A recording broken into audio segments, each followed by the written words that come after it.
Good morning, everyone. Thank you. Bonjour. Aruna, welcome. Bonjour. Thank you. Aruna, welcome. Many days. Bienvenue, bienvenue à tous et Thank toutes. you, Christophe. You are welcome too. Bonjour à tous. Good morning. On va attendre une petite minute que la salle se remplisse tranquillement. Merci à tous en tout cas de nous rejoindre aujourd'hui pour ce webinaire de présentation du bilan mondial de l'action climat que nous avons publié au mois de décembre suite à la COP27. Dans un instant, donc, nous allons vous présenter les grands enseignements de ce rapport. Ronan Dantec, le président de l'association Climate Change, va nous dire un mot d'introduction et de bienvenue. Pierre Friedlingstein de l'Université d'Exeter et du Global Carbon Budget va présenter l'évolution des émissions et des puits carbone sur l'année 2022. Avant toute chose, petit détail technique, nous allons faire cette présentation en français. Vous êtes très nombreux à vous être inscrits aujourd'hui. On a fait ce choix de parler en français. The presentation will be fully in French. If you want to have the English translation, you can click on the globe button at the bottom of your screen. You can choose your preferred language right now. And feel free to ask any question, whether you speak English or French, in the chat box. And the slides will be translated in English. Merci également de faire attention, comme on est nombreux, à bien fermer vos micros quand vous ne prenez pas la parole, afin qu'on puisse s'entendre dans les meilleures conditions et puis échanger en fin de webinaire. Sans plus tarder, j'invite Ronan Dantec, président de l'association Climate Change, à prendre la parole. Ronan, c'est à toi. Oui, merci Antoine, merci pour l'organisation de ce sommet et plus globalement pour tout le travail qui a été fait par l'équipe Climate Change sur ce rapport de l'Observatoire. Juste quelques mots d'abord pour rappeler l'association Climate Change et ses objectifs. Climate Change, c'est une association que nous avons créée il y a maintenant 7 ans dans la dynamique de l'accord de Paris et de l'agenda de l'action de l'accord de Paris, c'est-à-dire la mobilisation des acteurs de terrain pour justement réduire les émissions de gaz à effet de serre et aussi adapter leur territoire. Et dans un peu la galaxie de toutes les associations internationales qui s'occupent du climat, nous cherchons, nous, à fédérer les acteurs non étatiques dans leur diversité, c'est-à-dire les collectivités, les entreprises, les ONG, à la fois d'abord pour échanger sur les meilleures pratiques, pour augmenter la connaissance et la culture collective, mais aussi se rencontrer. Et derrière l'idée de la rencontre, il y a aussi le fait d'élaborer des projets communs, de travailler ensemble et donc d'augmenter l'action menée et porter aussi des plaidoyers communs vis-à-vis des États ou des ensembles subnationaux comme l'Union européenne pour avoir un cadre toujours plus favorable à l'action climatique. Dans ce cadre-là, nous avons donc lancé il y a maintenant 5 ans cet observatoire de l'action climatique non étatique qui est véritablement un observatoire, comme je le dis souvent, je ne sais pas si en anglais la traduction est toujours aussi lisible, mais un peu l'observatoire Saint-Thomas du climat, au sens où nous ne cherchons pas à compiler les engagements. Il y a d'autres rapports qui sont beaucoup plus adossés aux engagements pris par les États ou par les acteurs pour voir quelles vont être les trajectoires de réduction des émissions de gaz à effet de serre, mais nous nous focalisons vraiment sur le réalisé. Qu'est-ce qui est vraiment réalisé sur le terrain, comment évoluent les émissions et pourquoi évoluent-elles, soit en réduction, soit malheureusement encore souvent en augmentation. Et je pense que ce rapport qui aujourd'hui est, je crois, un rapport tout à fait crédible sur la scène internationale, que nous présentons évidemment dans tous les grands événements internationaux, en commençant par les COP, ce rapport est vraiment utile pour structurer un débat. Tout le monde parle aujourd'hui de climat. Le climat est très présent évidemment dans le débat médiatique, mais on entend aussi souvent, nous le savons, un peu tout et n'importe quoi. Et notre action, notre responsabilité, c'est d'essayer d'objectiver ce débat pour que justement l'action soit liée à ce que nous savons, de ce qui est efficace, de ce qui n'est pas fait, revenir aussi évidemment sur les cadres économiques de l'action et les cadres juridiques de l'action portés par les États. Donc c'est un rapport qui, je crois, sert d'abord à objectiver le débat et en objectivant le débat, aussi sortir de ce qui est finalement aujourd'hui plus une menace que le climato-scepticisme, c'est le climato-fatalisme, le sentiment qu'on ne peut pas réussir à réduire les émissions, à stabiliser le climat. Je crois que notre rapport sans concession, qui dit aussi, et Antoine va le détailler, les difficultés, je crois que ce rapport dit quand même qu'il y a des voies d'action possibles avec des résultats quantitatifs qui permettent de percevoir à terme cette nécessaire stabilisation du climat au plus proche possible du 1,5 degré. Donc, moi, je ne vais pas aller sur le fond du rapport. Antoine, je te redonne la parole pour cela, en remerciant les intervenants de ce matin, mais je crois qu'effectivement, la présence nombreuse des visiteurs pour cet événement virtuel montre à quel point il y a besoin de cette objectivation pour pouvoir avancer et renforcer l'action. Donc, Antoine, je te redonne la parole et encore merci pour l'action de toute l'équipe Climate Change, parce que c'est quand même un tour de force de sortir un rapport aussi complet avec une équipe qui reste quand même une équipe encore réduite. Merci. Merci infiniment, Ronan, pour ta présence et ton mot d'introduction ce matin. Objectiver le débat, c'est donc ce qu'on essaye de faire avec ce rapport. Et quoi de mieux pour objectiver le débat que de démarrer par les émissions de gaz à effet de serre, les données d'émissions de gaz à effet de serre. C'est l'avantage, peut-être aussi l'inconvénient parfois du sujet du climat. On peut avoir une métrique universelle qui est celle du CO2 ou de la tonne CO2 équivalente pour pouvoir lire l'évolution d'année en année de notre impact carbone sur la planète. Pour nous présenter les dernières tendances d'évolution des émissions de gaz à effet de serre, je souhaite passer la parole à Pierre Friedlingstein.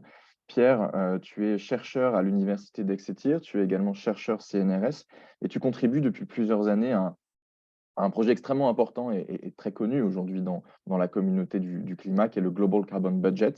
Chaque année, le Global Carbon Budget va faire la compilation des données scientifiques existantes pour comprendre l'évolution des émissions de gaz à effet de serre, en particulier du CO2, et des puits de carbone planétaires.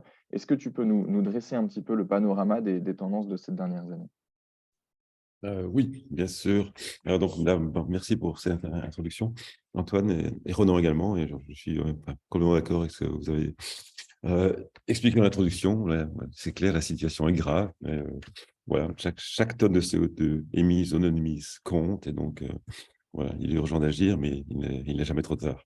Alors, je vais partager mon écran pour vous montrer les dernières nouvelles du Global Carbon Budget. Donc, voilà, comme tu l'as annoncé, Antoine, c'est une activité faite par la communauté scientifique internationale. Donc, moi, je suis juste le coordinateur principal de cette activité. On met toutes les pièces ensemble et on présente en général à l'occasion des conférences des parties des Nations Unies, donc les COP, les dernières estimations du carbon budget pour l'année en cours. Donc là, je vais vous présenter ce qu'on a présenté en novembre-décembre à Sharm el-Sheikh, qui sont l'état de connaissance pour les sources et les puits de CO2. Donc, on s'occupe uniquement du CO2, on ne fait pas le méthane. Il y a d'autres groupes qui font le méthane, il y a d'autres groupes qui font l'N2O. Donc, on parle de CO2, pas de CO2 équivalent. Et donc, ce qu'on essaie de quantifier, c'est les sources anthropiques de CO2, donc liées à la combustion d'énergie fossile principalement, mais également au changement d'utilisation des sols, donc la déforestation, la croissance du CO2 dans l'atmosphère, les puits de carbone aussi bien continentaux qu'océaniques, qui sont des rétroactions liées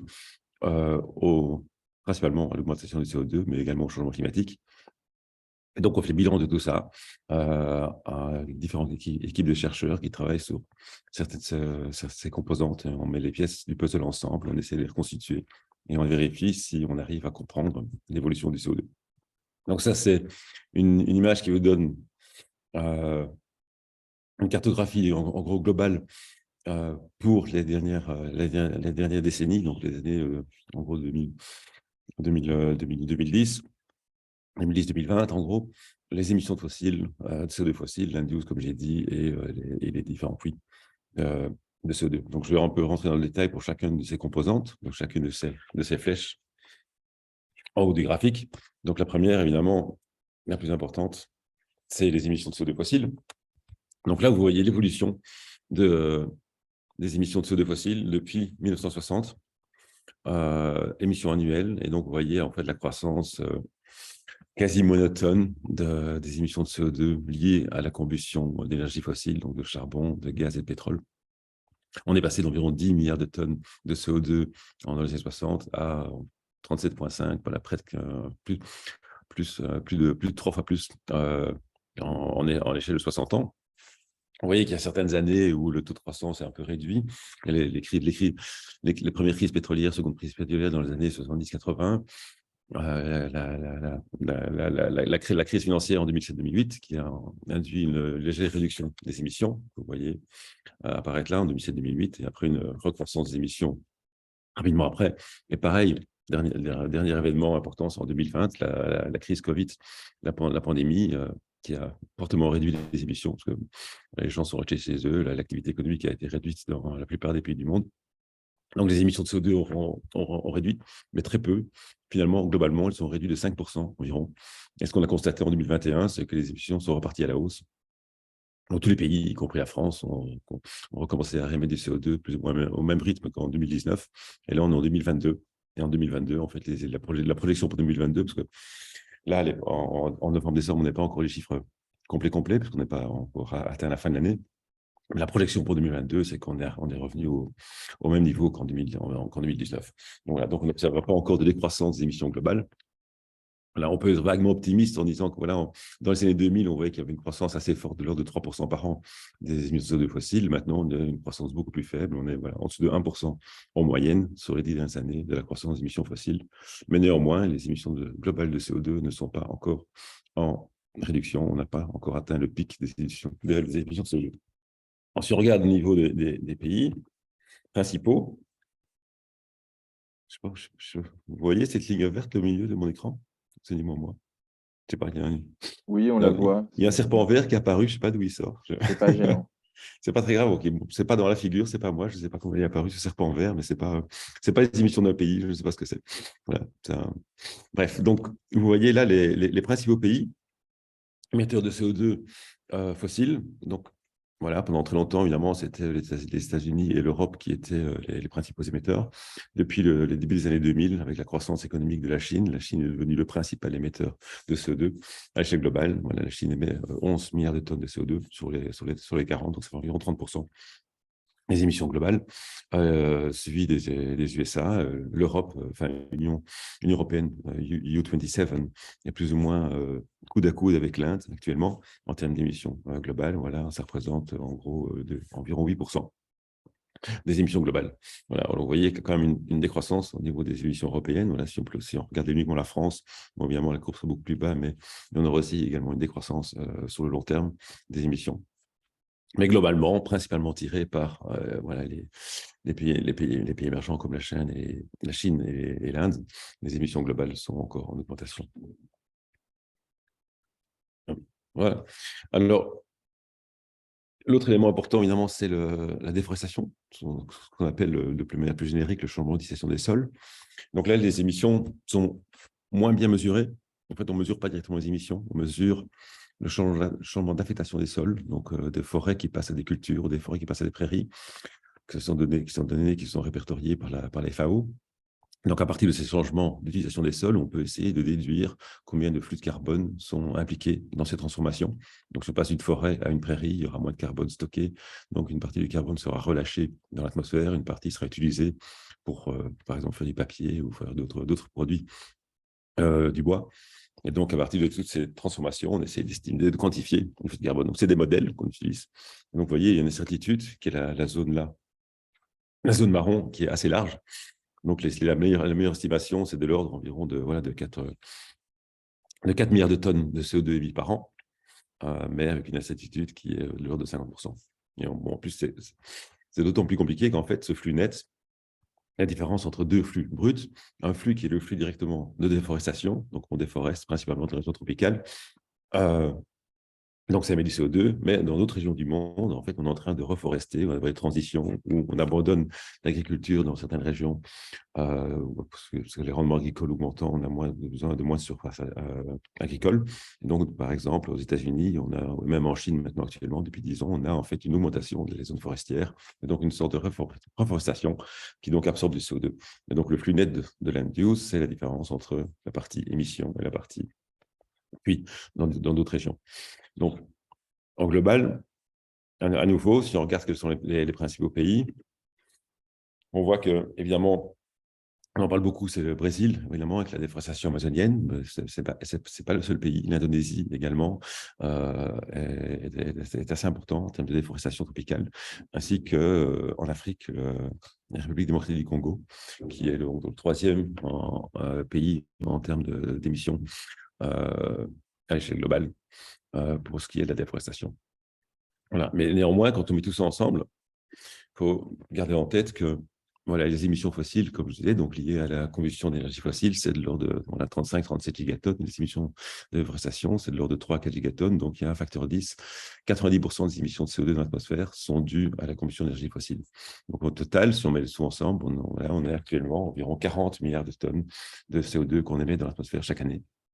Et à nouveau, voilà, 2022, un niveau comparable avec ce qu'on avait au niveau pré-pandémique en 2019. Voilà, donc là, si vous voyez les émissions totales, voilà, on peut être vaguement optimiste en disant qu'on arrive plus ou moins à plateau et que ça fait environ 10 ans que les émissions globales de CO2 n'ont plus trop augmenté. Mais voilà, elles sont néanmoins encore à des niveaux très élevés. Elles sont loin d'être à la décroissance qui est nécessaire pour limiter le réchauffement à 1,5 ou 2 degrés. Je reviendrai là-dessus juste dans ma dernière slide. Alors, si on regarde l'impact, évidemment, l'impact immédiat, c'est la concentration de CO2. Donc là, vous voyez la concentration de CO2 dans l'atmosphère. Donc, c'est mesuré en plein de stations dans le monde. La plus vieille, c'est Mauna Loa, c'est à Hawaï, au milieu du Pacifique. Donc, on voit l'augmentation graduelle du CO2 dans l'atmosphère. Vous voyez en noir le long terme, l'évolution long terme, et en couleur, le cycle saisonnier avec des oscillations, voilà, des valeurs faibles en été, des valeurs hautes en hiver, et ça aussi comme ça. C'est une jolie sinusoïde qui est principalement liée à l'activité de la biosphère, donc continentale. Les écosystèmes terrestres absorbent du CO2 en été, en relâchent en hiver, et donc en fait, ça fait une fluctuation comme ça. Mais la tendance à long terme, vous voyez, il n'y a pas de doute, elle est liée aux émissions anthropiques, évidemment. Et là, on est passé d'environ 300 parties par million, donc 300 molécules de CO2 pour 1 million de molécules d'air dans l'atmosphère, à plus de 400. On est à 417 actuellement, et donc ça représente maintenant plus de 50% de plus que ce qu'on avait au pré-industriel, donc avant le 19e siècle, avant qu'on commence à injecter du CO2 dans l'atmosphère. Voilà, donc on a augmenté la concentration de CO2 de 50%. Les niveaux de CO2 actuels, là, sont des niveaux qu'on n'a pas observés depuis plusieurs millions d'années. Alors, évidemment, l'impact, c'est le réchauffement du changement climatique, ça, vous en êtes tous bien conscients. Et donc, ce qu'on quantifie aussi dans le carbone budget, en fait, c'est ce qu'on appelle le remaining carbon budget, ce sont la quantité de carbone restante qu'on peut continuer à mettre au maximum si on veut être en phase avec les objectifs des accords de Paris, que ce soit 2 degrés ou 1,5 degrés. Là, on met aussi un exemple 1,7 entre les deux.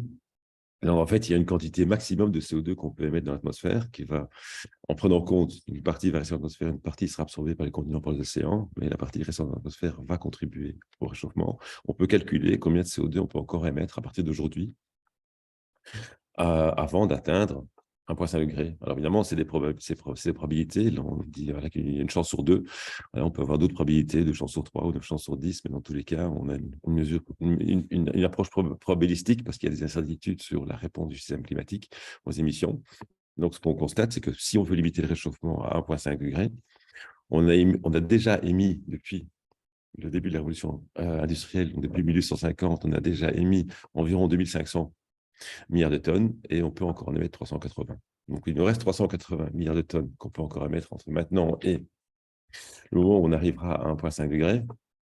Étant donné qu'on émet environ 40 milliards de tonnes par an, 380, vous faites le calcul rapide, ça fait 390 divisé par 40, ça fait environ 9 années.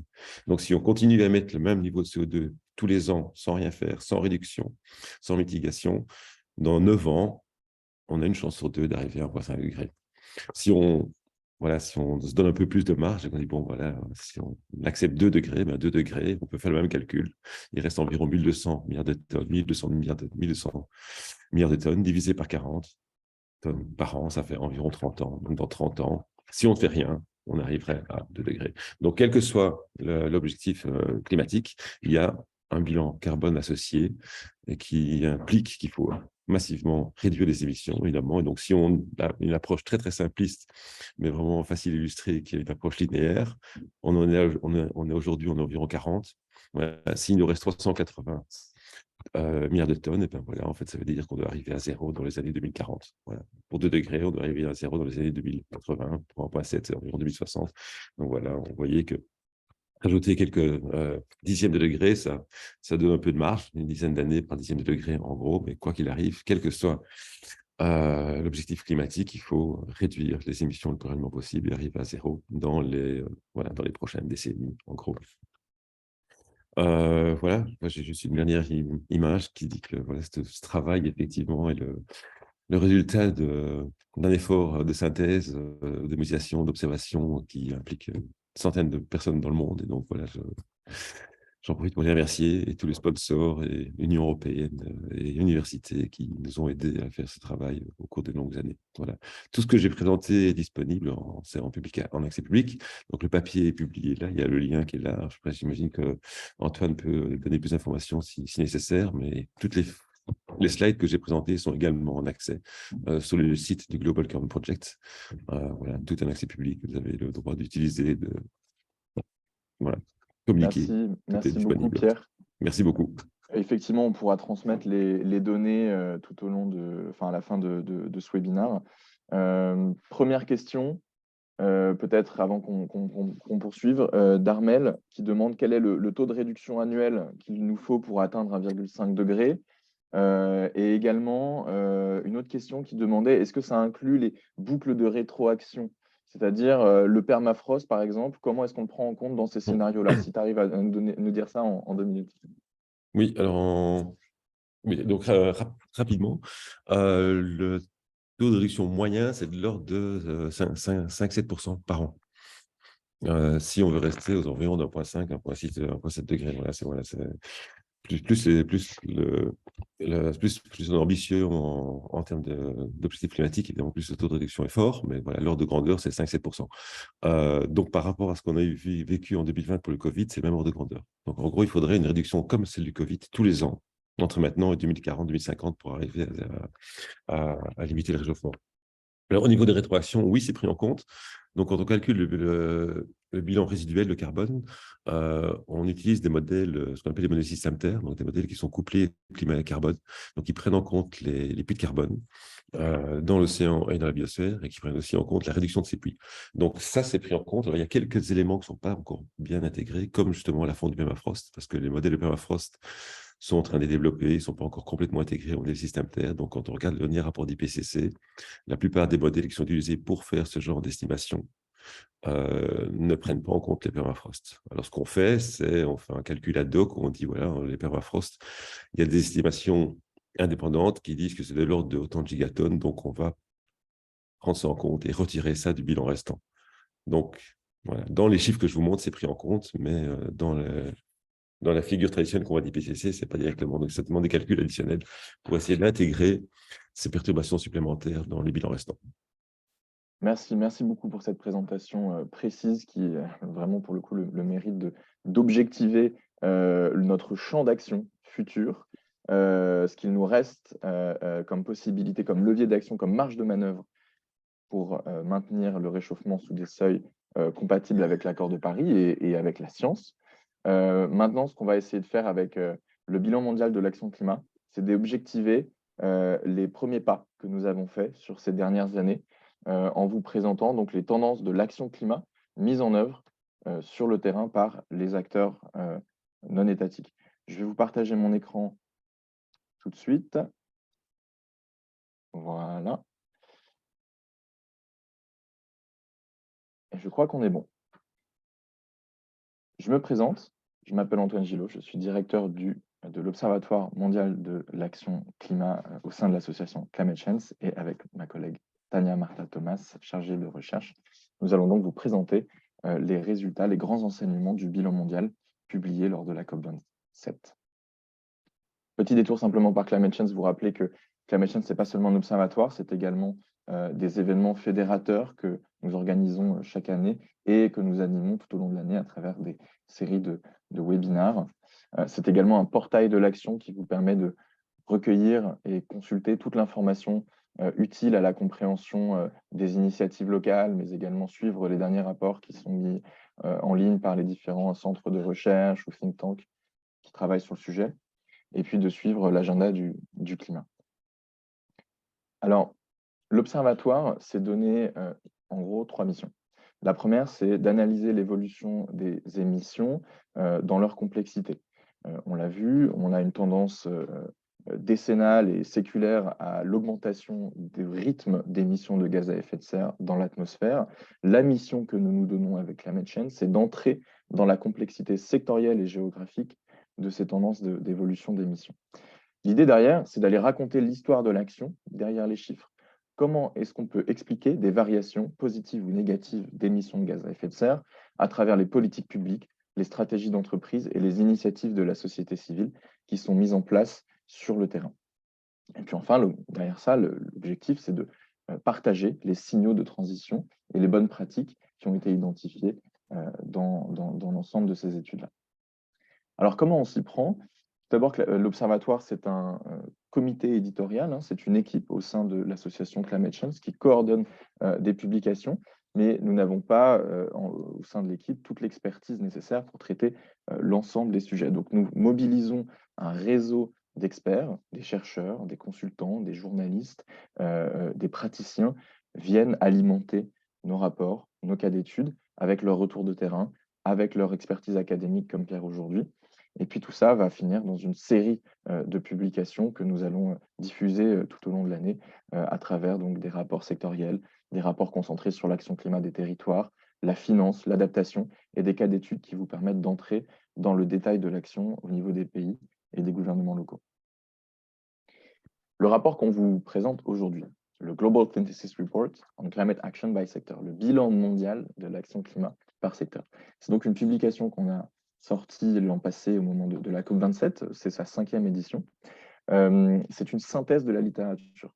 La méthodologie de l'Observatoire n'est pas de produire ses propres données, c'est de faire la synthèse des données disponibles, de les rassembler pour pouvoir créer un récit cohérent et robuste sur la manière dont les acteurs ont fait évoluer les émissions sectorielles au cours de l'année précédente. L'objectif, c'est donc de montrer la complexité de cette action climat à travers le contexte économique, réglementaire, géopolitique et toutes les sortes d'influences qui peuvent peser sur l'action de ces acteurs-là. Et enfin, on fait un travail de diffusion auprès des décideurs, des gouvernements locaux, des entreprises, des ONG, afin de donner à voir toute cette complexité. Tania, est-ce que tu peux nous présenter dans le détail comment approcher cette publication que nous avons publiée en novembre? Oui, tout à fait. Donc, cette 5e édition de ce rapport qu'Antoine vient de vous présenter est divisée en 5 secteurs, c'est-à-dire les énergies, transports, bâtiments, déchets, usage des sols. Et cette fois-ci, on a aussi fait un dossier spécial sur la compensation carbone, c'est-à-dire les marchés volontaires de carbone. Et du coup, ce rapport, c'est vraiment conçu pour avoir une lecture à la carte où vous pouvez aller chercher des secteurs, des sous-secteurs ou des thématiques qui vous intéressent vraiment. Et trouver des informations spécifiques et précises, mais aussi mettre tous ensemble pour avoir un tableau un peu plus large. Et du coup, on a 4 rubriques principales dans ce rapport. On commence toujours par des chiffres. Donc, on a des indicateurs d'émissions et de l'évolution d'action dans chaque secteur qui sont présentés dans une belle infographie d'une double page. Après, on a des tendances qui sont vraiment le cœur analytique de ce rapport, qui sont des analyses de 6 à 10 pages qui expliquent vraiment des tendances d'action émergentes dans le secteur. Après, on a des signaux qui sont des revues de presse qui identifient les changements de politique ou des transformations de marché qui ne sont pas encore des tendances d'aujourd'hui, mais qui seront les tendances de demain. Et finalement, on a aussi des cas d'études qui sont à la déclinaison la plus concrète, où on étudie des initiatives ou des projets qui ont réellement été mis en œuvre sur le terrain, qui sont facilement réplicables et qui peuvent être d'inspiration pour d'autres acteurs et décideurs. Et donc, merci beaucoup Tania. Je le disais, ce rapport, c'est un travail collectif qui mobilise des expertises de toutes sortes. Vous voyez ici à l'écran toutes les organisations qui ont contribué au bilan mondial l'an passé. Nous allons renouveler l'expérience chaque année, évidemment. Je ne citerai pas pour ne pas en oublier. Ça vous donne une idée aussi de l'aspect collectif et de toutes les expertises qui sont mobilisées pour ce rapport. Et je salue évidemment l'équipe de l'Observatoire qui a participé à sa réalisation. Et puis enfin, Climate Change, ce sont des partenaires qui nous soutiennent, des partenaires publics, des partenaires privés, qui soutiennent l'Observatoire dans sa démarche, qui viennent lui conférer une expertise et un soutien technique, mais également qui viennent soutenir tous les événements lors desquels on peut mobiliser la communauté et diffuser les résultats.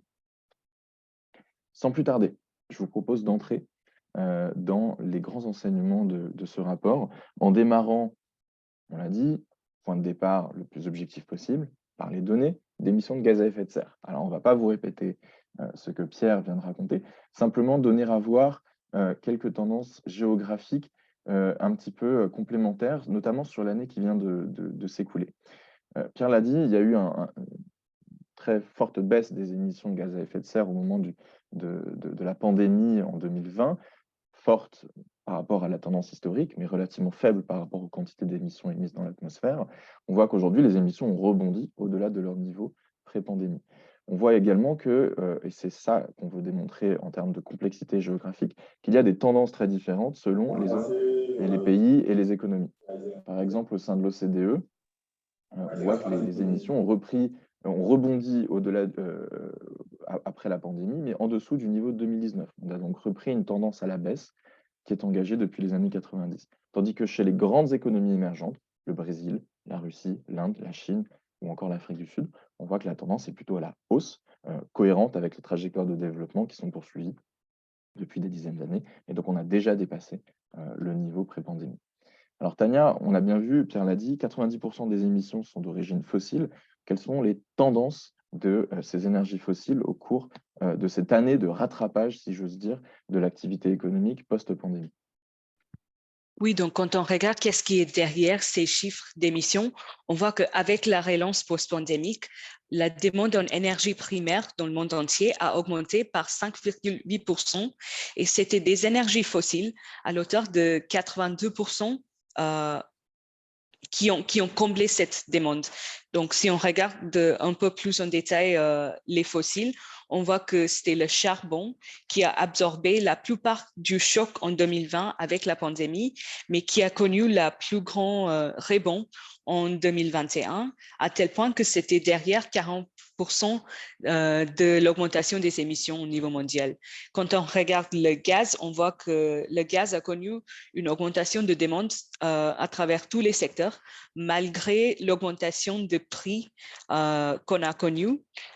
Et avec la relance qui a commencé dans les pays asiatiques en printemps ou été 2021, il y a eu un accent vraiment aigu sur le gaz naturel liquéfié et ça a été encore plus intensifié avec la crise, avec d'abord un automne et un hiver beaucoup plus froid en Europe et avec la crise géopolitique qui a déclenché vraiment ces augmentations de prix. Après, quand on regarde le pétrole, on voit que c'est le seul fossile dont la demande a resté inférieure au niveau pré-pandémique. Et ça, c'est aussi à faire avec les quotas et les coupures de production qui étaient mis en place par les pays de l'OPEP.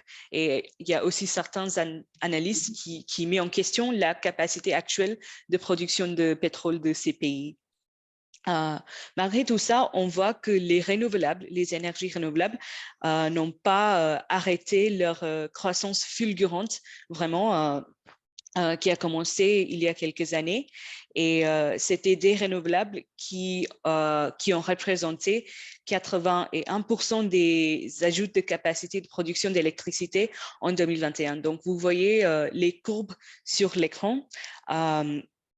En vert foncé, vous avez les ajouts des capacités fossiles et en vert clair, vous avez les ajouts des renouvelables et vous voyez la courbe jaune qui représente la part relative d'ajout des renouvelables. Donc, on voit qu'il y a une tendance vraiment de croisement entre les deux courbes qui montre comment les renouvelables sont en train de vraiment augmenter. Mais en même temps, quand on regarde mix électrique, c'est-à-dire la part relative des énergies dans la production d'électricité, on voit que ça n'a pas trop changé dans les 2-3 dernières années, avec un mix qui est pour la plupart assez carboné, avec 62% des énergies fossiles et 38% d'énergie propre. Donc, c'est les nucléaires et les renouvelables. Et donc, là, c'est important de garder en tête aussi les facteurs de charge, qui est la production actuelle d'électricité par une centrale par rapport à sa capacité maximale. Donc, on voit que pour des centrales nucléaires, c'est à 70%, alors que pour des fossiles, c'est entre 40 et 50%. Et pour des renouvelables, c'est encore moins, moins de 30% pour d'éolien et entre 10 et 25% pour le solaire. Ça, c'est aussi en fonction de la location géographique, de la localisation géographique de ces centrales. Et donc, en gros, il faut 4 watts de production solaire ou 2 watts de production d'éolien pour avoir la même capacité qu'avec 1 watt de fossile. Alors, si on résume un petit peu géographiquement les tendances que Tania vient de nous présenter, on voit que le gaz, aujourd'hui, est un peu à la croisée des chemins. Il stagne aux États-Unis. Il a déjà atteint son pic en termes de consommation dans un certain nombre de pays industrialisés comme le Japon, et ce depuis très longtemps. Au sein de l'Union européenne, on ne voit aucune tendance véritablement confirmée. On est à la fois au-dessus du seuil le plus bas jamais atteint, c'était en 2015. On est également bien en dessous du pic qui a été atteint en 2012. Donc, aujourd'hui, on voit que la guerre en Ukraine est de nature à rebattre les cartes sur la transition mise en place vis-à-vis du gaz au sein de l'Union européenne. Après, lorsqu'on regarde le charbon, on voit qu'il y a un déclin qui est indéniable, hein, dans beaucoup d'économies industrialisées qui ont historiquement reposé sur le charbon. Le pic de consommation a été atteint en Australie, en Grande-Bretagne, mais également au Japon. Il y a eu un rebond observé aux États-Unis et en Europe, mais qui n'est pas de nature à remettre en cause la tendance décennale à la perte de compétitivité du charbon. Ce qu'il faut bien comprendre, c'est que si le charbon continue de croître aujourd'hui au niveau mondial, c'est en raison de sa dépendance aux subventions publiques des grosses économies asiatiques, en particulier l'Inde et la Chine. Sans ce soutien public, que ce soit pour construire des centrales sur le territoire de ces pays ou à l'extérieur, le charbon est en perte totale de compétitivité vis-à-vis des renouvelables ou même du gaz hors fluctuations conjoncturelles comme celles qu'on est en train de connaître. Et puis pour les renouvelables, on est donc sur une tendance à la hausse à peu près partout, au Japon, aux États-Unis, en Europe, avec des plans de soutien industriel qui viennent renforcer cette tendance-là. L'Inflation Reduction Act aux États-Unis, le Green Deal en Europe, et puis on ne l'a pas mentionné, mais c'était dans la slide précédente, des mécanismes de marché qui viennent soutenir l'expansion des renouvelables dans des pays industrialisés et en développement. C'est le cas par exemple des Power Purchase Agreements, ces contrats d'achat direct d'électricité qui rencontrent de plus en plus de succès sur le continent africain. Alors maintenant, essayons de voir un petit peu quels sont les obstacles qui se posent devant les tendances de transition que nous avons commencé à observer sur cette année 2021-2022. Je le précise parce que les données 2022 commencent à sortir, donc tout ça demandera d'être actualisé assez prochainement. Ce qu'on peut voir, évidemment, ça tout le monde l'a ressenti et a pu l'observer, c'est d'abord une inflation sur les prix de l'énergie, en particulier donc des énergies fossiles. Les prix du charbon ont été multipliés par 3, le gaz par 6, Les prix du pétrole ont également très fortement augmenté malgré des fluctuations très importantes au moment de la pandémie. On a une tendance à la baisse qui a été engagée depuis le deuxième semestre 2022. Ce qu'il faut bien comprendre, c'est qu'il y a eu un double choc de demande et d'offres, généré d'une part par des conditions climatiques, c'est-à-dire que tout cela a commencé bien avant la guerre en Ukraine. Les sécheresses, notamment en Chine, en Inde, mais également au Brésil, ont réduit les capacités de production hydroélectrique et ont généré un surplus de demande pour des capacités de production plus flexibles, comme le gaz, ce qui a entraîné une hausse de la demande de gaz naturel liquéfié en particulier, qui a mis le marché sous tension à un moment où on sortait des confinements et de manière inégale. Donc, ça a créé des déséquilibres géographiques et des jeux de concurrence pour l'accès au gaz. Le pétrole répond et le charbon répondent à la même logique. En Chine et en Inde, par exemple, on a relancé la production de charbon et la consommation de charbon dans les centrales pour pouvoir pallier aux pertes de capacité hydroélectrique. Et puis ensuite est venu un facteur géopolitique, notamment donc la guerre en Ukraine, qui a généré une baisse de la production des exportations russes au niveau européen et donc inversement une hausse de la demande sur d'autres produits énergétiques issus d'autres pays producteurs. Donc on est aujourd'hui voilà, dans un mélange de causes conjoncturelles d'ordre géopolitique, mais qui relèvent quand même de tendances bien ancrées, et puis des tendances climatiques structurelles qui vont continuer à mettre la pression sur ces ressources énergétiques.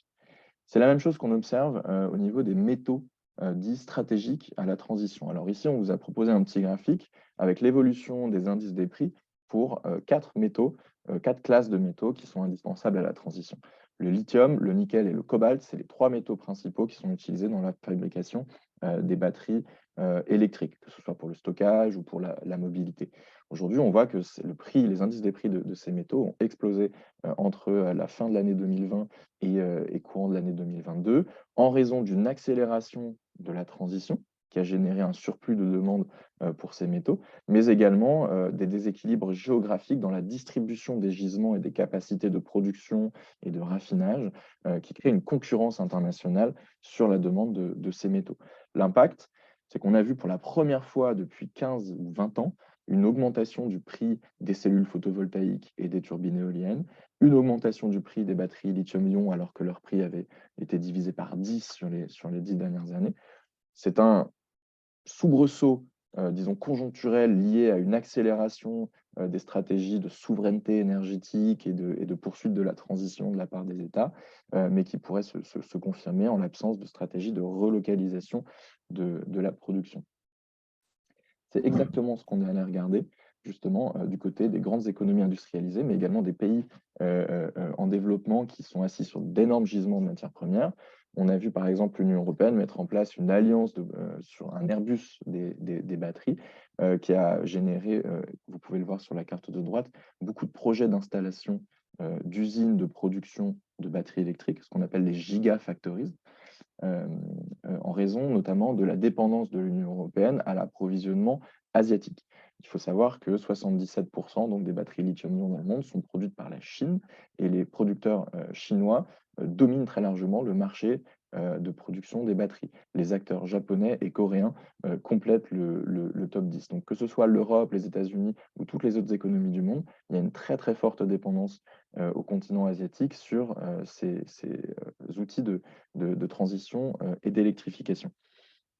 Donc, beaucoup de projets mis en place en Europe, beaucoup d'investissements également débloqués aux États-Unis dans le cadre d'un mal nommé quelque part Inflation Reduction Act, mais c'est très intéressant ce lien qui est fait entre l'inflation et les stratégies de transition. L'idée, c'est de recouvrer une forme de souveraineté industrielle et climatique en allant investir dans ces secteurs de transition. D'autres pays en développement, comme la Bolivie, l'Indonésie, la République démocratique du Congo, sont en train aussi de mettre en place des politiques qui visent à valoriser leurs ressources naturelles en lithium, en nickel, en cobalt, afin d'augmenter la valeur ajoutée, être capable de produire et raffiner ces métaux et de produire des batteries avec leurs propres capacités industrielles. Enfin, dernier mouvement qui peut faire obstacle aux trajectoires de transition, c'est celle de la concentration horizontale et de l'intégration verticale des chaînes de valeur, qui est peut-être de nature aussi à les accélérer. On a vu un certain nombre On a vu un nombre record de fusions-acquisitions dans le secteur de l'énergie en 2021, à la faveur de cette augmentation des prix qu'on a observé tout à l'heure. Ça veut dire que les gros mangent les petits. Et globalement, les petits fournisseurs d'électricité ou les petits producteurs comme les communautés énergétiques ou les entreprises municipales très populaires en Allemagne, par exemple, ont dû mettre la clé sous la porte ou ont été rachetés par les plus gros acteurs qui ont les reins plus solides pour résister à une augmentation des prix. Et puis dans d'autres secteurs, comme celui du transport maritime, par exemple, c'était très intéressant de voir qu'un secteur très peu profitable ces dernières années a pu générer une capacité, enfin, a pu générer des bénéfices records en 2021 et 2022, avec une capacité d'investissement qui amène un certain nombre de transporteurs maritimes à investir aussi sur le transport terrestre, par exemple, sur la logistique du dernier kilomètre. Et donc, une compagnie comme CMA-CGM ou Maersk va aussi devenir un acteur, elle était déjà, mais vont renforcer leur positionnement en amont et en aval des chaînes de distribution de biens, avec la possibilité donc d'être un acteur de la décarbonation de ces secteurs. Dernière partie de notre présentation, on voudrait balayer quelques tendances sectorielles que l'on a pu observer durant l'année 2021. Tania, je te laisse commencer avec le secteur du bâtiment. Oui, merci Antoine. Donc, le secteur des bâtiments, c'est là où on voit la convergence la plus concrète des enjeux géopolitiques, énergétiques, climatiques. Donc, commençons par des chiffres. Vous voyez à gauche les émissions du secteur des bâtiments et c'était 37% des émissions mondiales liées à l'énergie étaient issues des bâtiments. Et là, la plupart étaient issues de l'énergie thermique, c'est-à-dire pour le chauffage, mais aussi pour le refroidissement et des émissions indirectes liées à l'usage d'électricité. Donc, le refroidissement, la climatisation compte là, mais aussi les appareils électroménagers et d'autres. Donc, on voit que le chauffage des bâtiments, notamment dans des pays du Nord, reste assez carboné avec l'électricité. Et même là, c'est l'électricité où c'est pas précisé si c'est d'une source renouvelable ou pas, joue un rôle assez petit. Et donc, il y a cette urgence de décarboner le chauffage des bâtiments. Et on voit que là, il y a assez souvent des gouvernements locaux qui prennent l'initiative pour agir sur ces enjeux, comme la Vienne en Autriche, qui a mis en place une politique pour se sortir de la dépendance sur le gaz russe. En même temps, on voit qu'il y a aussi cette croissance ou cette augmentation de la demande pour le refroidissement ou la climatisation des locaux, qui est un enjeu beaucoup plus fort dans les pays du Sud, des pays en développement. Et c'est aussi le facteur qui pousse de manière plus forte la demande d'électricité dans des bâtiments. Par exemple, on voit qu'en Inde, en été 2022, la demande pour la climatisation a excédé la capacité de production d'électricité par 2%, ce qui a poussé le pays à ouvrir en urgence 2 centrales à charbon.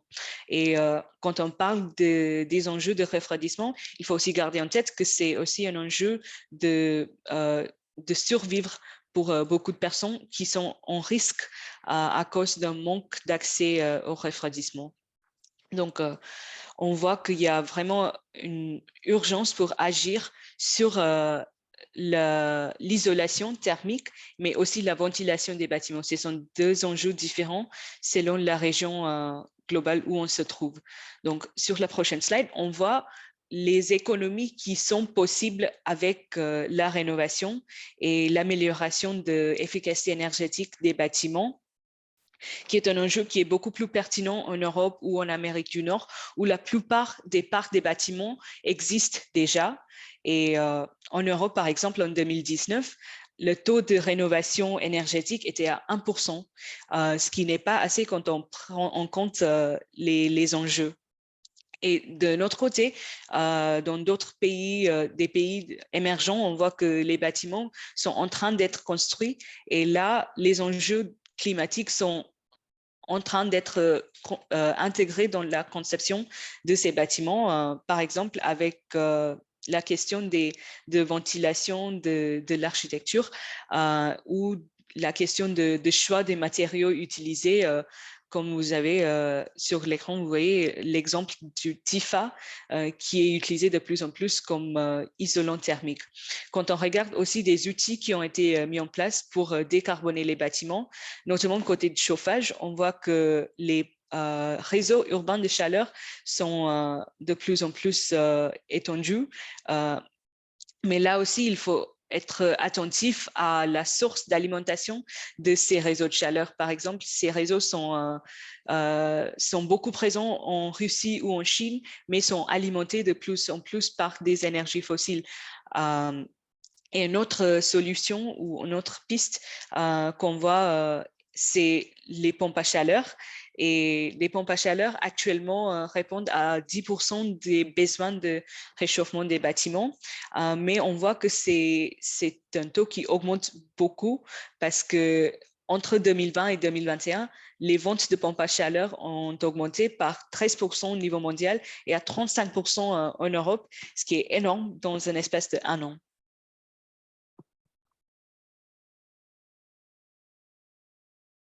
Antoine, tu es en mute.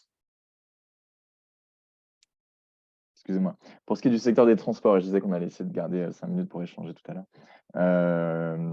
Donc, on voit qu'il y a une tendance aussi à l'électrification. C'est le premier véhicule de transition, en fait, en quelque sorte. On pourrait aussi jouer sur la réduction des besoins de mobilité ou sur le shift d'un moyen de transport à un autre. L'électrification, aujourd'hui, engage quand même toute l'industrie avec une multiplication par 2 des ventes de véhicules électriques à l'échelle mondiale entre 2020 et 2021. C'est 1 voiture sur 10 aujourd'hui dans le monde qui est vendue chaque année, qui est électrique. Ça veut aussi dire que 9 voitures sur 10 sont toujours thermiques, avec des taux qui montent jusqu'à 2 voitures sur 10 en Europe et en Chine. L'un des principaux facteurs de développement de l'électrification, c'est l'investissement public. Vous pouvez le voir sur le graphique de droite avec la petite barre verte.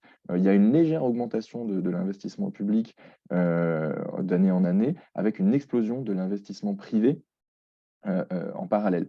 Ça signifie en fait qu'il y a un effet levier aussi de l'investissement public. Vous voyez que la part de cet investissement public tend à diminuer d'année en année. Ça veut dire qu'il y a une capacité aussi à entraîner l'industrie lorsqu'on investit dans des infrastructures comme des bornes de recharge ou qu'on met en place des incitations économiques suffisantes pour amener les consommateurs à basculer vers de l'électrique. Les constructeurs automobiles respectent globalement aujourd'hui les seuils d'émissions qui leur ont été fixés par la réglementation européenne grâce à cette électrification, en attendant la fin de certaines règles un peu modulatoires qui leur permettent d'atteindre ce niveau-là. Et puis l'électrification, elle prend plusieurs formes dans le monde. Les 2 roues sont extrêmement populaires et plébiscitées en Inde. On a également vu les tuk-tuk électriques au Soudan se développent. On a les bus en Chine et en Amérique latine, et puis également les vélos en Europe. On vend aujourd'hui plus de vélos électriques aux Pays-Bas que de vélos mécaniques. C'est un symbole assez fort. La mobilité, c'est également une tendance à la massification des véhicules à travers la SUVisation du marché. 45% des véhicules vendus dans le monde sont des SUV, et surtout plus de la moitié des véhicules électriques vendus dans le monde sont des SUV. Donc, il y a donc une SUVisation du marché électrique et pas seulement une électrification du marché automobile. En quoi c'est un problème? Eh bien, les SUV sont des véhicules beaucoup plus lourds que la moyenne qui consomment davantage, prennent plus de place et n'incitent pas à une forme de sobriété dans un contexte de renchérissement du prix des matières premières énergétiques et des métaux stratégiques. Le poids et la masse des batteries comptent énormément dans les trajectoires de transition que nous allons prendre.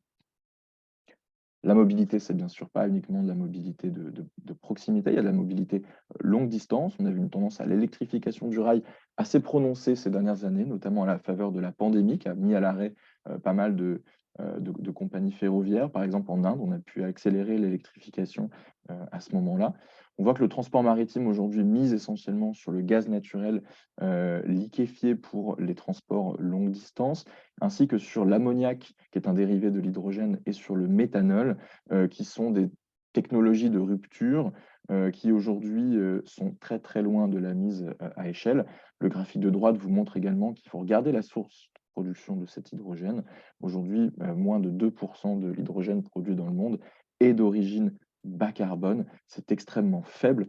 Il y a donc encore énormément d'efforts à poursuivre sur le secteur du transport maritime international pour faire basculer le mix énergétique.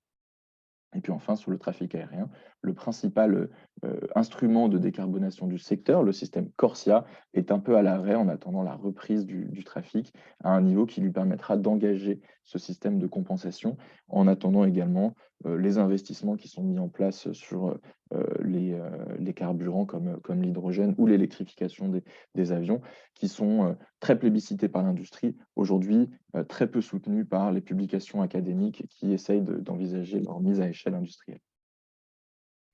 Et puis, dernier secteur sur lequel on voulait s'arrêter, c'est celui des forêts. Tania, je te laisse présenter brièvement peut-être les dernières tendances, mais Pierre nous a aussi expliqué l'évolution des puits de carbone. Oui, donc pour être très brève, en 2021, le monde a perdu 25,3 millions d'hectares de forêt, dont 11 millions d'hectares étaient des forêts tropiques. Mais quand on a ce chiffre assez global, il faut aussi garder en tête des tendances par pays qui sont assez variées, ou si on regarde les 3 pays de forêts tropiques les plus grands, on voit que en Indonésie et au Brésil, la déforestation est en baisse, mais dans la République démocratique du Congo, c'est en hausse. Et tout ça dans un contexte où l'effet puits net des sols sont en déclin, et vous avez les chiffres sur l'écran.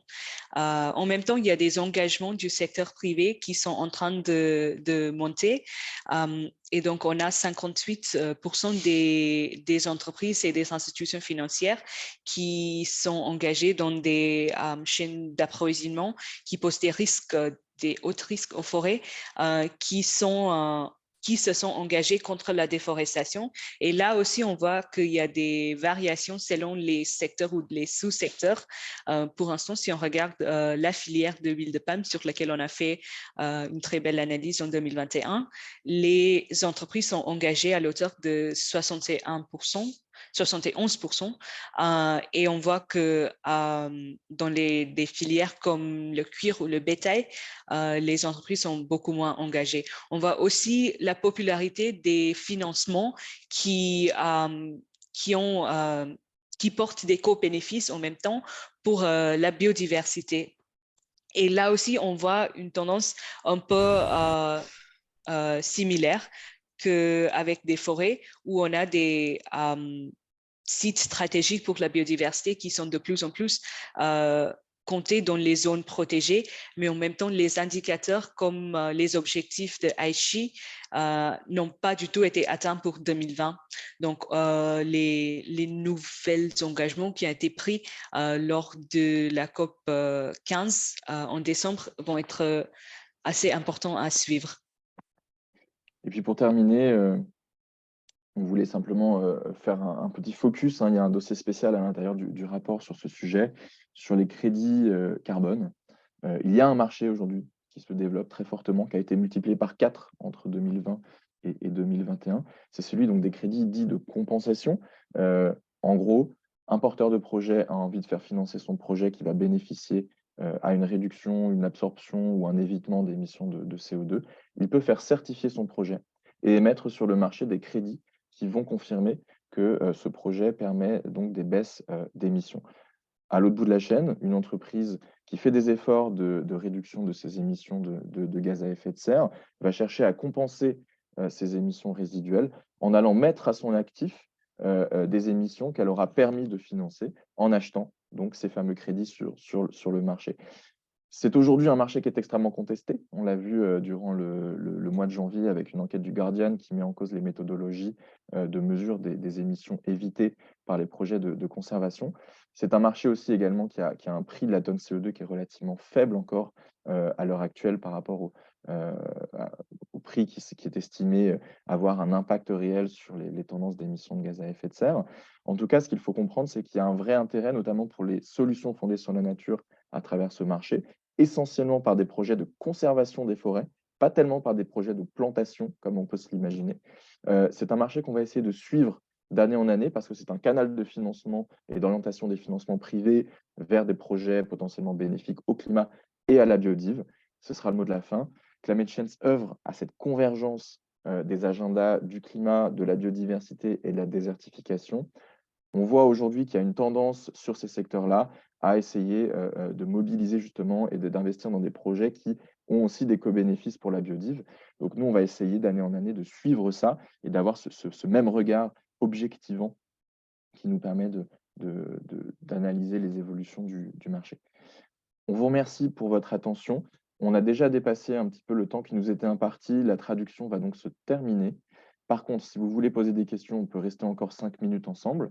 Simplement vous dire qu'au mois de mars, le 23, il y a un webinaire organisé par l'Observatoire de l'Action Climat en Afrique et toute l'équipe des coalitions Climate Change sur l'agroécologie, les systèmes alimentaires et les forêts. Début avril, nous publions un rapport sur l'impact environnemental de l'industrie de la mode et du textile français en partenariat avec Paris Good Fashion. Et puis cette année, le bilan mondial de l'action climat sera orienté vers le Global Stock Take, cette première grande évaluation des progrès collectifs des États lors de la COP28.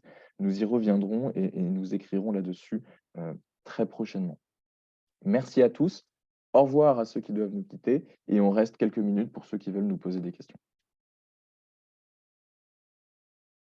Et je pense qu'il y a quelques questions qui ont été mises de côté. J'en ai vu certaines passer, notamment sur la pénétration des énergies renouvelables en Allemagne. Effectivement, l'Allemagne aujourd'hui fait partie de ces quelques pays qui sont parvenus à atteindre un taux assez important de production de son électricité par énergie renouvelable. Rappelons aussi que l'électricité, ce n'est que un quart de l'énergie que nous consommons dans le monde. Donc, quand on regarde le mix électrique, on ne regarde qu'une toute petite partie de nos consommations énergétiques. Et donc, c'est important d'avoir une perspective plus large, notamment sur l'électrification des bâtiments ou du transport, qui sont des secteurs dans lesquels on consomme encore beaucoup d'énergie fossile. Armel, tu avais une question. Sur les ressources rares, les métaux, le lithium, j'avais entendu que le cuivre était également en tension, même si le cuivre est recyclable, mais on a une telle consommation de cuivre qu'on risque dans 10 ans de ne plus en avoir du tout disponible. Vous avez des infos? Oui, absolument. Le cuivre est une des ressources, alors pas seulement pour la transition bas carbone, mais c'est vrai que c'est un des métaux sur lequel il y a beaucoup de tensions. C'est l'IFP Énergie Nouvelle qui fait des super études là-dessus, métaux par métaux, ce qu'on appelle la criticité des métaux. Un métaux qui est considéré comme critique, c'est un métal qui est à la fois, c'est un métal qui est à la fois soumis à des pressions géopolitiques parce qu'il y a une raréfaction de la ressource. Par exemple, c'est le cas du lithium qui est concentré sur un tout petit nombre de pays. Il y a une rareté géologique, ça veut dire qu'on n'en a potentiellement pas beaucoup dans la croûte terrestre. Il peut y avoir également une rareté plus politique.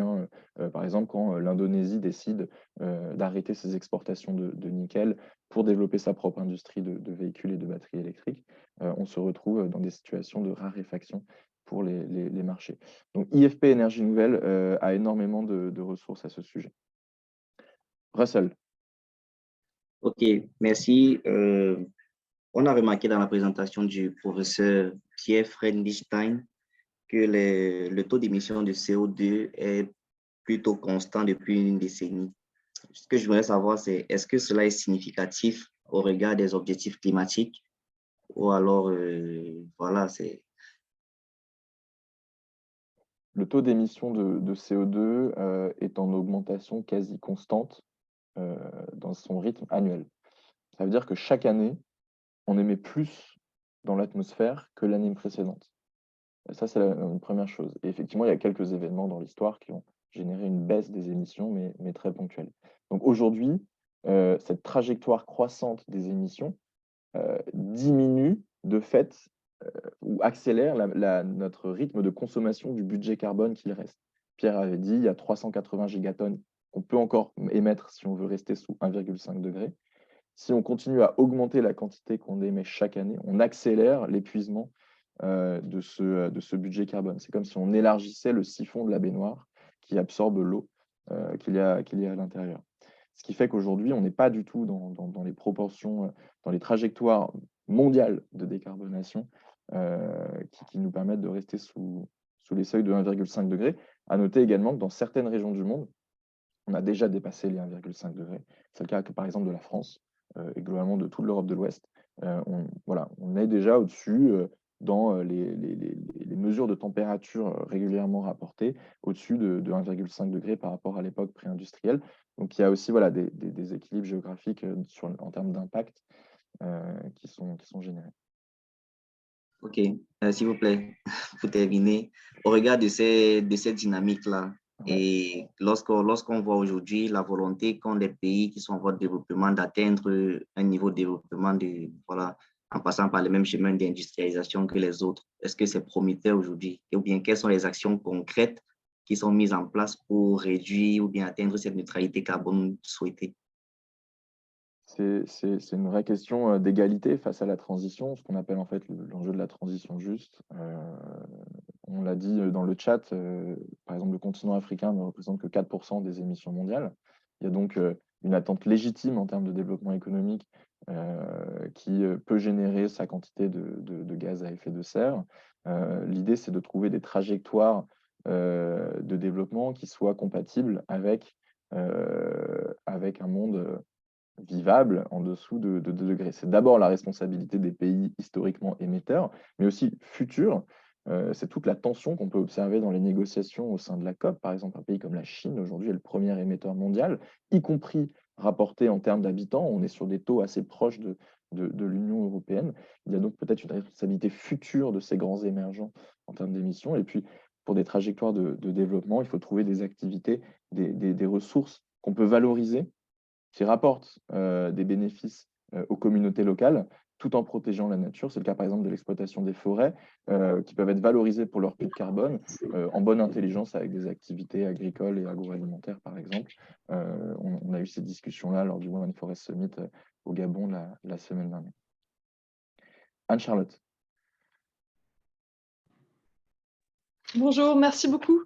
Vous avez parlé un peu, merci beaucoup d'abord pour cette présentation qui était vraiment très intéressante. Vous avez parlé un peu des marchés carbone à la fin, mais pas très longtemps, malheureusement. Oui. Je sais que vous n'avez pas eu le temps. Je voulais vous poser, en fait, je voulais savoir ce que vous pensiez de la proposition récente de la Commission sur un cadre volontaire de certification des absorptions de carbone, et plus largement, ce que vous pensiez de toutes ces activités, de toute cette technologie de captage, de stockage de carbone. Bien noté. Josué, peut-être dernière question, et comme ça, on répond aux deux en même temps.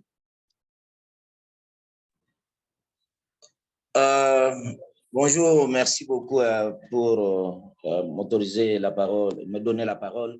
Je suis M. Josué Aruna, je travaille avec l'organisation Congo Basin Conservation Society, basée en RDC, au sein de la société civile environnementale congolaise. La question de marché carbone chez nous a été perçue comme un marché volontaire, et aujourd'hui, il y a des critiques au niveau global où on dit que le marché carbone aujourd'hui est considéré comme une fausse solution parce que on a tenté les projets RED, rien n'a abouti. Est-ce que pensez-vous qu'il y a possibilité d'avoir avez-vous de nouvelles stratégies qui vont faire à ce que peut-être qui viennent donner des réponses au-delà du processus RED qui existe, qui n'est pas perceptible sur le terrain de manière concrète. Et du coup, de deux, on voudrait avoir la position de Climate Change par rapport à la géo-ingénierie. Et aujourd'hui, on parle de la géo-ingénierie. Nous, notre position comme société civile environnementale en RDC, aussi dans une coalition africaine, nous sommes contre la géo-ingénierie, nous sommes contre les énergies fossiles pour essayer de maintenir l'équilibre planétaire. Quelle serait votre position face à ça? Merci beaucoup. Merci infiniment et je vais répondre à vos deux questions. Une question donc plutôt, un ensemble de questions sur la compensation, les marchés carbone et un autre plutôt sur la géo-ingénierie, puis aussi les technologies de capture. Il y a un objectif aujourd'hui qui est celui de l'accroissement des puits de carbone. Accroître la capacité naturelle de la planète à absorber du CO2 via ses forêts et ses océans. la première étape, c'est de conserver nos capacités d'absorption actuelles, donc de faire de la conservation des forêts tropicales notamment, mais également des tourbières, des marécages, etc. Donc ça, c'est la mission notamment que se donne REDD+, effectivement, avec plus ou moins de succès. Un deuxième enjeu, c'est celui d'accroître le volume de ces puits de carbone dans des proportions qui restent raisonnables et compatibles avec les modes de vie. Donc l'idée à ce moment-là, c'est de commencer à investir dans des projets de captation naturelle. C'est le cas de la forestation ou de la plantation d'arbres, mais ça peut être le cas effectivement aussi de la captation directe du CO2 dans l'atmosphère, qui est évoquée par le GIEC. Ça peut être par des systèmes aussi de capture et de stockage du CO2 en sortie de cheminées industrielles, par exemple. Ce sont aujourd'hui, on l'a beaucoup étudié dans le rapport 2021, le bilan sectoriel 2021, on a fait toute une étude là-dessus. Ce sont des technologies qui aujourd'hui font l'objet d'un sursaut d'investissement, de la part notamment des compagnies pétrolières, puisque la capture du CO2 en sortie de cheminées industrielles est essentiellement utilisée pour redonner vie, si j'ose dire, à des puits de pétrole en faisant remonter un peu la pression. Bref, je vous passe les détails techniques, mais aujourd'hui, c'est essentiellement le secteur pétrolier qui investit dans la capture du CO2, qui donc du coup n'est pas stocké. Il est réinjecté pour des processus de relance de la production pétrolière. Donc, ces manières artificielles de capter le carbone, elles sont prometteuses, elles sont indispensables, même si on en croit les scénarios du GIEC, mais il faut les développer en bonne intelligence et surtout mettre des investissements suffisants pour pouvoir les développer à échelle industrielle, parce qu'aujourd'hui, c'est complètement anecdotique à l'échelle de la planète. Pour ce qui est de la géo-ingénierie, Climate Change, de manière générale, ne prend pas position pour ou contre un type de solution. Aujourd'hui, c'est quelque chose qui reste de l'ordre de l'hypothèse. Et donc, on ne s'y intéresse pas beaucoup. Simplement, ce qu'on observe, c'est notre mission aussi, c'est de démontrer qu'il y a sur le terrain aujourd'hui un champ d'action, un répertoire d'action déjà prometteur et qui fait ses preuves. Vous pourrez le voir à travers tous les cas d'études qu'on a mis en ligne également, sans aller développer de la géo-ingénierie par ailleurs, qui reste extrêmement hypothétique, mais tout comme des technologies comme l'hydrogène qui nous paraissent plus proches de nous aujourd'hui, mais qui sont aujourd'hui encore très peu développées et surtout très carbonées. Donc les marchés carbone, tout simple, pour revenir là-dessus, on est sur une tendance à l'accélération des transactions. Il y a beaucoup d'intérêt de la part des entreprises dans le cadre de leur stratégie de compensation et de neutralité carbone. Le premier enjeu et l'enjeu le plus fondamental, ce sont les méthodologies sur lesquelles on se base pour évaluer les scénarios contrefactuels, c'est-à-dire quel aurait été le niveau de déforestation si on n'avait pas mis en place un projet carbone. Aujourd'hui, on sait que ces méthodologies sont contestées. Il y a un vrai débat public là-dessus. Il y a un enjeu aussi d'affichage environnemental pour les entreprises, de communication. Et il faut que le législateur, et c'est ce que la Commission européenne essaie de faire, engage aussi les entreprises à privilégier des voies de décarbonation. Donc réduire leurs émissions propres liées à leurs activités économiques avant, ou en priorité, disons, par rapport aux stratégies de compensation et d'achat des crédits. C'est très frustrant, on ne va pas pouvoir en parler plus que ça parce qu'on a déjà dépassé le temps et je merci d'être restés si nombreux pour discuter. Simplement vous dire qu'il y a un dossier spécial sur la compensation carbone au sein du rapport. On pourra refaire un webinaire spécifique sur le sujet parce qu'on sait que ça attire énormément, il y a beaucoup de questions et en plus on est en contact avec plein d'experts là-dessus, donc ça peut être vraiment une bonne occasion de se retrouver à nouveau. Merci beaucoup de nous avoir suivis aujourd'hui, d'être si nombreux à venir dans nos webinaires chaque mois et chaque semaine. On vous donne rendez-vous, on vous l'a dit, donc le 23 mars pour l'IMAG sur l'agroécologie, les systèmes alimentaires et la forêt, dans lequel on pourra peut-être reparler des marchés carbone également. Je vous souhaite une excellente journée, un bon appétit et à très bientôt. Merci. Merci, mais à vous. Merci à tous, à bientôt. Merci. Merci, au revoir. Merci. Merci beaucoup, au revoir. Merci, au revoir. Au revoir. Merci, au revoir. Merci, au revoir. Au revoir, merci beaucoup. Merci.